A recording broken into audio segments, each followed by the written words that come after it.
Bihar civil code 22 दिसंबर first shift का exam समाप्त हो चुका है। इन्हें पूछे गए पीडीएफ मिल चुके हैं और जिन्हें पीडीएफ चाहिए वो हमारे टेलीग्राम या व्हाट्सएप ग्रुप पर जुड़ सकते हैं या आप हमारे व्हाट्सएप नंबर से पीडीएफ प्रोवाइड कर सकते हैं। नंबर है 8210007585। पहला जो प्रश्न, ध्वनि की प्रबलता निर्भर करती है किस पर? तो ध्वनि की प्रबलता जो निर्भर करती है आपका ध्वनि के तरंग के आयामों पर निर्भर करती है।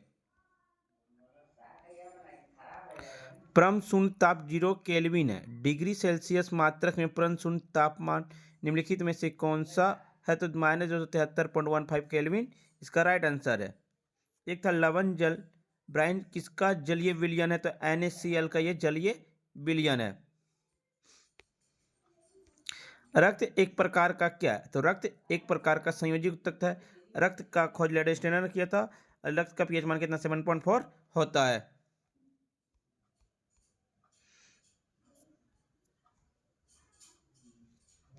एक है लब डब ध्वनि किसकी क्रिया के कारण उत्पन्न होती है? तो लब डब ध्वनि आपका हृदय की क्रिया के कारण उत्पन्न होती है। हृदय। स्वतंत्र भारत के प्रथम मंत्रिमंडल में शिक्षा मंत्री कौन थे? तो मौलाना अबुल कलाम आजाद थे। सरदार वल्लभ भाई पटेल प्रथम उप प्रधानमंत्री गृह मंत्रालय थे। सर्वपल्ली राधाकृष्ण प्रथम उपराष्ट्रपति और द्वितीय राष्ट्रपति थे।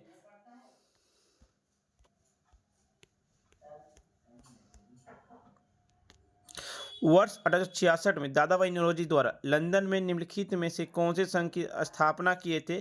तो ईस्ट इंडिया एसोसिएशन की स्थापना की थी 1866 में। इन्होंने भारत में 1867 में इन्होंने आय भी लागू किए थे। वर्तमान में संयुक्त राष्ट्र संघ का महासचिव कौन है? तो संयुक्त राष्ट्र संघ यूएनओ का संघ कब है? तो अध्यक्ष कौन है? तो एंटोनियो गुटेरेस है। 1945 में इसका स्थापना, मुख्यालय इसका कमेंट बॉक्स में बताइए आप लोग। जेलपला दर्रा कहाँ अवस्थित है? जेलपला दर्रा आपका सिक्किम हिमालय में स्थित है। निम्नलिखित में से कौन सा एक भारत का प्रवाल द्वीप समूह है? तो लक्षद्वीप जो है वो आपका भारत के एक प्रवाल द्वीप समूह है। भारत के संविधान के अंतर्गत निम्नलिखित में से कौन से एक मौलिक अधिकार नहीं है? तो नागरिकता का अधिकार, ये आपका मौलिक अधिकार नहीं। समानता का अधिकार अनुच्छेद 14 से 18 तक है। स्वतंत्रता का अधिकार अनुच्छेद 19 से 22 तक है। शोषण के विरुद्ध अधिकार अनुच्छेद 23 से 24 तक है।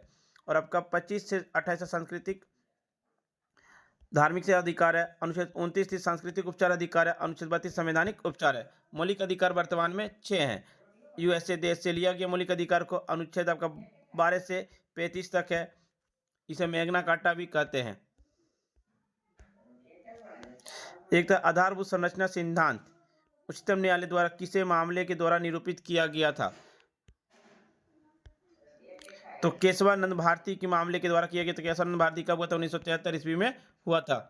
फ्रेंड्स, वीडियो पसंद आ रही तो लाइक शेयर सब्सक्राइब जरूर करें। एक था इनमें से कौन भारत के संविधान के प्रारूप समिति के सदस्य नहीं थे? तो M.K. गांधी जो संविधान के प्रारूप समिति के अध्यक्ष नहीं थे। भीमराव अम्बेडकर, के.एम. मुंशी, कृष्ण स्वामी अय्यर, ये सभी जो थे प्रारूप समिति के सदस्य थे, लेकिन M.K. गांधी प्रारूप समिति के अध्यक्ष नहीं थे। निम्नलिखित में से कौन सा एशियन का सदस्य नहीं है? कंबोडिया भी है, लाओस भी है, म्यांमार है, ताइवान नहीं। इसलिए राइट आंसर डी हो जाएगा। चलिए हम लोग अब इस पर स्टार्ट करते हैं। निम्नलिखित में से शुद्ध वर्तनी वाले शब्द को चयन किया जाए। विश्लेषण, तो विश्लेषण कौन सा शब्द हो गया? विश्लेषण, राइट आंसर।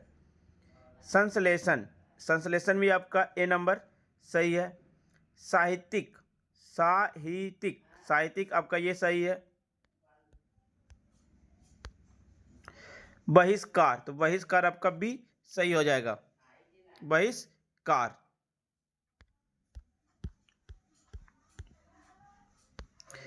तिलांजलि, जिसका राइट आंसर तिलांजलि ए हो जाएगा।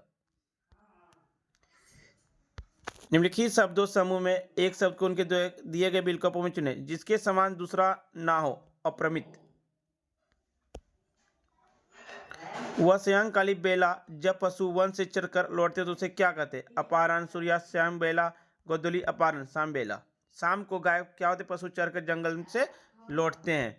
जो शत्रु की हत्या करता हो, शत्रु। जिसके आर पर देखा जा सकता उसे क्या कहते हैं? पारदर्शी कहते हैं। आयु में बड़ा व्यक्ति को क्या कहते हैं? आयु में बड़ा व्यक्ति को ज्येष्ठ कहते हैं।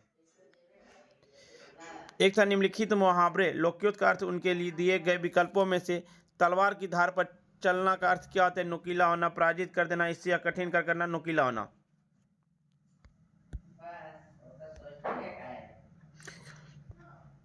तलवार की धार पर चलना का अर्थ है कि कठिन कार्य करना, कठिन कार्य करने। राइट आंसर डी हो जाएगा। हाथ का मेल का अर्थ क्या होता है? हाथ का मेल का अर्थ होता है तुच्छ वस्तु। हाथ का मेल का अर्थ होता है तुच्छ वस्तु।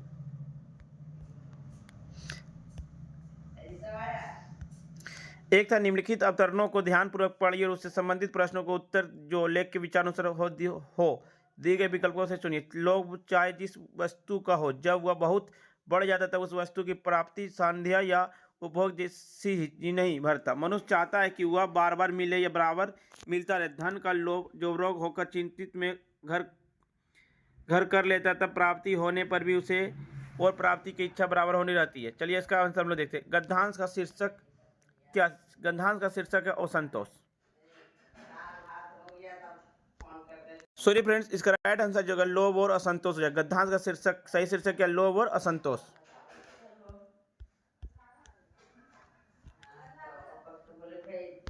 मनुष्य का अंतःकरण सदैव अभाव में क्यों रहता है? तो मनुष्य का अंतःकरण सदैव जितना है उतना ही प्रसन्न होने को उससे कभी अवसर नहीं मिलता है। राइट आंसर भी हो जाएगा। साहित्यक जीवन का अंग किसे कहा गया? साहित्यक जीवन का अंग संतोष को कहा गया। असंतोष किस प्रकार का दुख माना गया? असंतोष धन प्राप्त ना होने का दुख माना गया।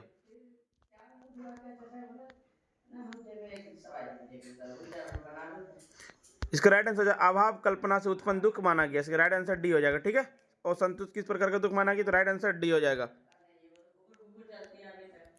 निम्नलिखित शब्दों के समानार्थी शब्द को चुनिए, उनके दिए गए विकल्पों में कीजिए। अनिल का तो राइट आंसर पवन हो जाएगा। अनिल का पर्यायवाची पवन हो जाएगा। दर्प का पर्यायवाची क्या हो जाएगा? दर्प का पर्यायवाची व्यर्थ हो जाएगा। सॉरी फ्रेंड्स, दर्प का जो पर्यायवाची हो जाएगा आपका अहंकार हो जाएगा। ठीक है, दर्प का पर्यायवाची अहंकार हो जाएगा। निम्नलिखित शब्दों विलोम शब्द को चयन कीजिए। देखिए, सूक्ष्म का विलोम शब्द अदृश्य होता है। सूक्ष्म का विलोम शब्द अदृश्य ना, अदृश्य होता है ना। सूक्ष्म का विलोम शब्द क्या होगा? सूक्ष्म का विलोम शब्द अस्थूल हो जाएगा। ठीक है, अदृश्य नहीं होगा। सृष्टि का विलोम शब्द क्या हो जाएगा? सृष्टि का विलोम शब्द आपका हो जाएगा, सृष्टि का विलोम शब्द आपका परलय हो जाएगा। फ्रेंड्स, वीडियो पसंद आई तो लाइक शेयर सब्सक्राइब जरूर करें। मिलते हैं फ्रेंड्स नेक्स्ट वीडियो में। जय हिंद, जय भारत।